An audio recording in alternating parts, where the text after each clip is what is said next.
প্রতিবেশী দেশ ভারতের সঙ্গে বাংলাদেশের সম্পর্ক বেশ মধুর হলেও দেশটির রাজনৈতিক নেতারা প্রায়ই বাংলাদেশিদের নিয়ে নানা কটূক্তি করে থাকে। শেখ হাসিনা সরকার পতনের পর তা যেন আরও বেড়ে গেছে। বাংলাদেশিদের কখনো উইপোকা, কখনো বঙ্গোপসাগরে নিক্ষেপ করার হুমকি, আবার কখনো উল্টো করে ঝুলিয়ে শায়েস্তা করার শাসানি সহ নানান আক্রমণাত্মক বক্তব্য দিচ্ছেন ভারতীয় নেতারা। তবে ঠিক কী কারণে দেশটির ক্ষমতাসীন রাজনৈতিক নেতারা সবসময় বাংলাদেশিদেরই টার্গেট করেন, আরো জানাচ্ছেন সহকর্মী শাহাদত রিফাত। विभाजन हुआ तब बांग्लादेश में 27% हिंदू था। जबरन धर्म परिवर्तन कराया गया है। अगर पड़ोस के देश में अपने सम्मान के साथ जी नहीं सकते, हमारी शरण लेकर आते हैं तो हम क्या करेंगे।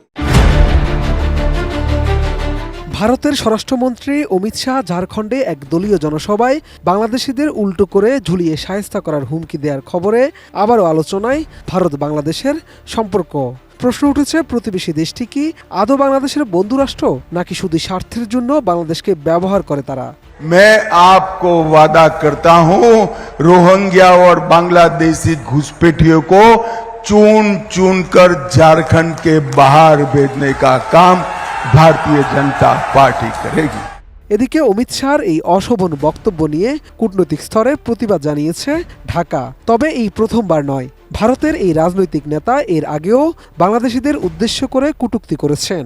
झारखंड के अंदर कोई घुसपैठिए की जगह नहीं। ভারতীয় গণমাধ্যমে প্রকাশিত খবর অনুযায়ী স্বরাষ্ট্রমন্ত্রী অমিত শাহ অন্তত দুবার বাংলাদেশি অনুপ্রবেশকারীদের উইপোকা বলেছেন। একবার বলেছিলেন এদের বঙ্গোপসাগরে ছুড়ে ফেলে দেয়া হবে। बांग्लादेश से आए हुए हिंदू बौद्ध शरणार्थियों को नागरिकता मिले, उसमें आपको क्या तकलीफ है? क्या तकलीफ है? क्या अधिकार नहीं है उनका बंगाल पर? भाई और बहनों, अधिकार है या नहीं है? जोर से बोलो, अधिकार नहीं है। अरे শুধু যে অমিত শাহ এই ধরনের মন্তব্য করেছেন তা নয়, ভারতের অন্যান্য রাজনৈতিক নেতাদের মুখেও এই ধরনের মন্তব্য শোনা গেছে, জানিয়ে সম্প্রতি আন্তর্জাতিক গণমাধ্যম বিবিসিও একটি প্রতিবেদন প্রকাশ করেছে। সুস্বাদু বাদাম, তিল আর স্বাস্থ্যকর গ্লুকোজ সব মিলিয়ে প্রাণ পিনাট বার। স্মার্ট কিছু খাও। হিন্দুত্ববাদী রাজনীতির গবেষকরা বলেন, একটা সময় পাকিস্তানকে লক্ষ্য করে যে ধরনের মন্তব্য করতেন হিন্দুত্ববাদী নেতানেত্রীরা, এখন বাংলাদেশিদের উদ্দেশ্যেও সেই ধরনের কথা বলছেন তারা। গবেষকদের মতে ভারতের রাজনৈতিক নেতারা সবসময় একটা অপরপক্ষ দাঁড় করানোর চেষ্টা করে থাকেন। হিন্দুত্ববাদী সংগঠনগুলোর কাছে সেই অপরপক্ষ হচ্ছে মুসলমানরা। সব মুসলমানকেই সেজন্য এরা বহিরাগত বলার চেষ্টা করেন।